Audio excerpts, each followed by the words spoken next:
Orang yang pertama kali membawa Al-Quran ke Pulau Jawa adalah Syekh Subakir. Syekh Ahmad Subakir membawa Al-Quran diperkenalkan kepada Ratu Sima, Raja Kalingga di Jepara. Walaupun si ratu ini tidak masuk Islam secara eksplisit, tapi memahami kandungan Islam, yaitu Islam atau Al-Quran mengajarkan keadilan, seadil-adilnya. Maka Ratu Sima, Kerajaan Kalingga, Jepara, terkenal ratu yang paling adil. Dan masyarakatnya dipersilahkan, diberi kebebasan memeluk agama Islam. Syekh Subakir mempunyai tugas apa? Merantai, mengkerangkeng apa? Mengikat makhluk-makhluk jahat yang ada di Jawa. Semua diikat dengan rantai, dibuang ke Laut Selatan. Kecuali dua makhluk yang tidak mengganggu Islam. Gak mau dibuang ke Laut Selatan, yaitu Sang Hyang Semar dan Sang Hyang Togog. Dalam Nusantara bisa cerita begini, Beb. Karena beliau makhluk sangat bagus, walaupun tidak masuk Islam, tapi tidak memusuhi agama Islam. Ulama kedua yang bawa agama Islam terkenal adalah Syekh Ri'asuddin An-Nisaburi, yang terkenal dengan Mbah Wasil. Beliau membawa kitab Al-Asrar, kitab rahasia.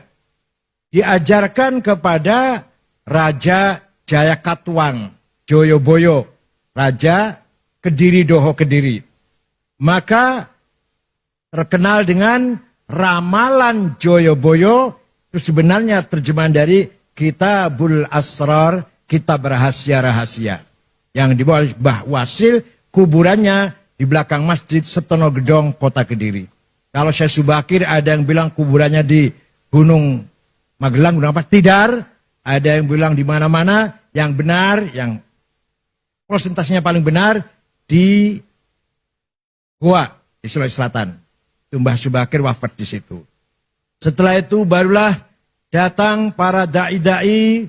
Pertama kali ada pesantren di Jawa Barat tahun 1410 adalah Syekh Hasanuddin dari Cina. Atau terkenal dengan Syekh Kuro. Kuro itu Qori yang mengajar Al-Quran. Di desa Rengas Dengklok, Kerawang. Punya murid. Salah satu muridnya namanya Subang Larang. Anaknya Ki Gede Tapa, kepala bandar pelabuhan Cirebon. Ki Gede Tapa itu bukan dari Solotigo loh, dari Cirebon. Nah, Subang Larang ini Pak Hanif kutilang. Kuning, tinggi, langsing. Sulit carinya nih. Kalau kebalikannya banyak, kebalikannya. Kebalikannya kuning, kebalikannya tinggi, kebalikannya langsing itu gak banyak itu. Tapi yang kutilang, aduh sulit carinya. Nah, suatu ketika Raja Siliwangi beragama Buddha dengar ada agama Islam, agama baru, berangkat dari Bogor ke utara, saya bunuh itu, kiai itu. Sampai di sana mendengar kutilang sedang baca Quran, klepek-klepek. Langsung lamar untuk saya saja kiai, silakan tapi kamu harus masuk Islam. Udah masuk Islam gampang. Ada mas kawinnya apa? Lintang kerti, tasbih maksudnya. Udah saya cari di pasar gampang mau berapa biji. Nggak ada di sini. Adanya di Arab gampang saya mabur ke sana. Keluar dari rumahnya kiai, dia siap-siap terbang. Hong, macet. Biasanya terbang biasanya. 2 kali, hong, nggak bisa terbang. Hong, gagal. Kata Syekh Kuro sambil ketawa ngekek-ngekek barangkali. Kalau kamu mau terbang, baca Bismillahirrahmanirrahim. Baru hong. Hongnya tetap dibaca. Bismillah dulu. Ringkas cerita terbang. Tidak lama datang bawa tasbih. Terjadi perkawinan antara Raja Pajajaran yang beragama Buddha masuk Islam. Prabu Siliwangi dengan Subang Larang.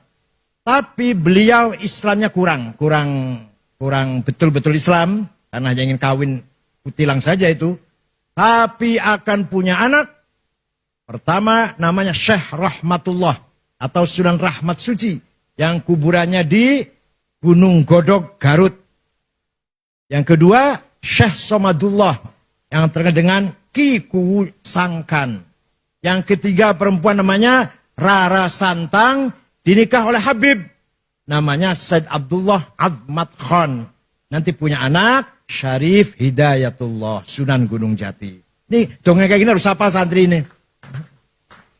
Jadi, bubarlah kerajaan Pajajaran setelah Prabu Kian Santang Sen Rahmatullah alias Ki Galantrang alias Ki Setra alias Maung Keling alias Maung Lodaya, oh banyak sekali aliasnya itu.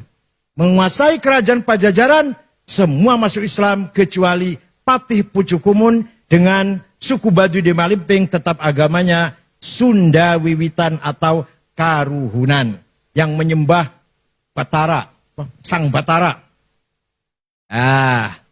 Itulah ulama mulai menyebarkan agama Islam di Pulau Jawa ini. Dari Rengas Dengklok, Syekh Hasanuddin Syahkuro melahirkan beberapa santri ahli baca Al-Qur'an.